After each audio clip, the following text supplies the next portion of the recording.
back to BHookedCrochet.com. I'm your host Brittany. In this video I'm going to demonstrate how to crochet the foundation single crochet.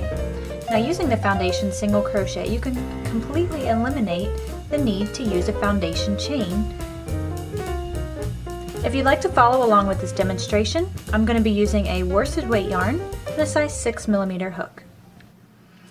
To begin the foundation single crochet, we need to start off with a slip knot, just like any other project.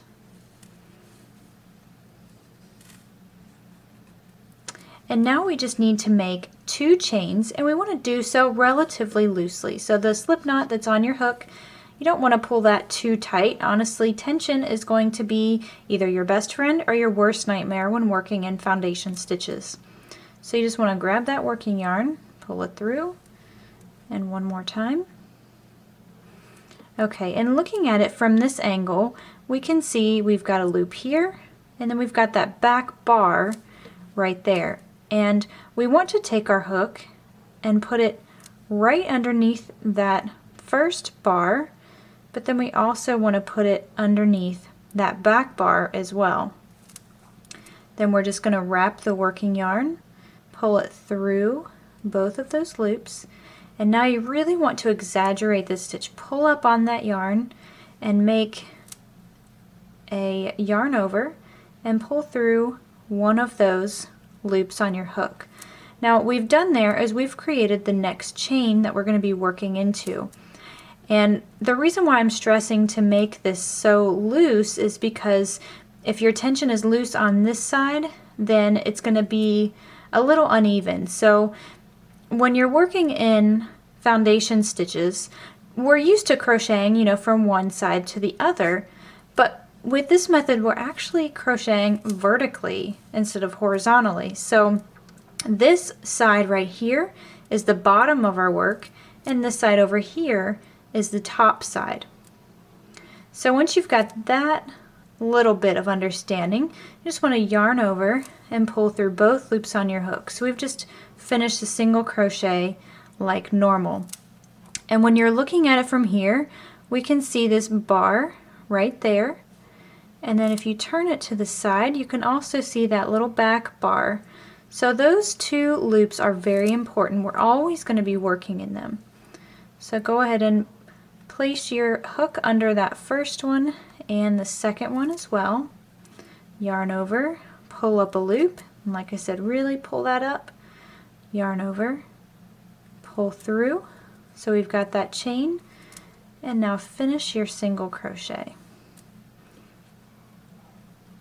And there you can see we've got our foundation chain forming. So we just want to find that bar again, insert it, make sure we catch both of those loops, pull up your loop, and then pull through 1, and then pull through 2. And repeat. Catch those back 2 loops there.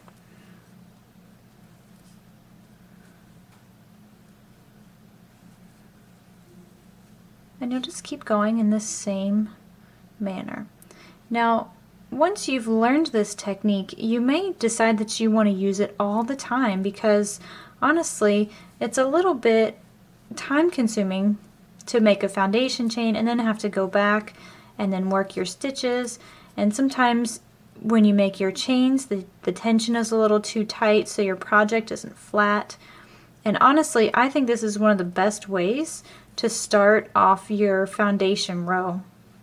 And you can actually take this lesson and apply it to the other 2, the foundation half double crochet and the foundation double crochet, which you can find on my channel as well. And you can use this technique for any project.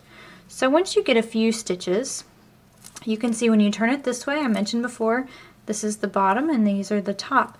And you've got this nice stretchy sort of foundation chain. So that's what makes this desirable. People like it, especially for clothing items, because it's very stretchy, and you've got a nice braid of stitches at the top to work into, and also the bottom if you're wanting to do some type of edging. So once you get your foundation chain or your foundation row as long as you need it or as long as your pattern calls for, then you would just continue on with your pattern as if you were working in a chain. So if we were to stop where we are now and say the next row we were going to make another row of single crochet, then of course we would just chain one, turn our work, and then immediately start working into the stitches just as we normally would. So basically, once you get your foundation row, then nothing changes. You can just simply continue on with your pattern as you normally would. This concludes our tutorial on the foundation single crochet. Stay tuned for more free patterns and video tutorials at BHookedCrochet.com.